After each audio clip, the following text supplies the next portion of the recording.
Another theme across the album is loss and grief, Yeah. and you creating space to tell the story of that in your own life.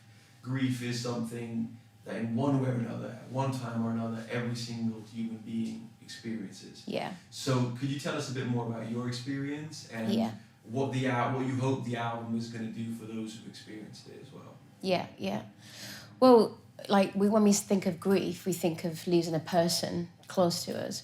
But actually, my first kind of sense of grief was like grieving the old me, grieving like what I knew to be like, Kat. And so like walking through that journey, but also, my mum had cancer, and just the shock of that and the process towards, she's passed now, but it's just like, we can think, oh, someone's died and you're grieving that, but it's actually your whole life, like living with it, and it's not going to ever be the same again. So how do you actually live through grief? How do you have to actually live through that, those moments of like, oh yeah, she's not here? And so it's almost like, the process through it. And there's, someone said there's like 6 processes that you've got to get, like anger and all of these issues.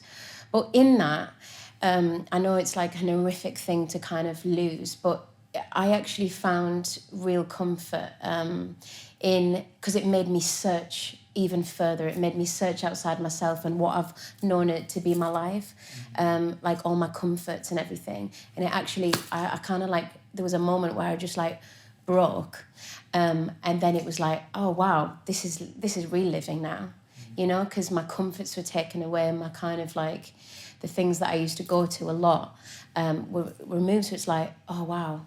And like my faith just massively grew from that point, because it's like, oh yeah, there's actually nobody else and no one else but you, God. So let's do this. What does it look like to actually have faith in a God who we can't see, but promises us redemption, promises to be really close to our broken heart and our grief that we go through.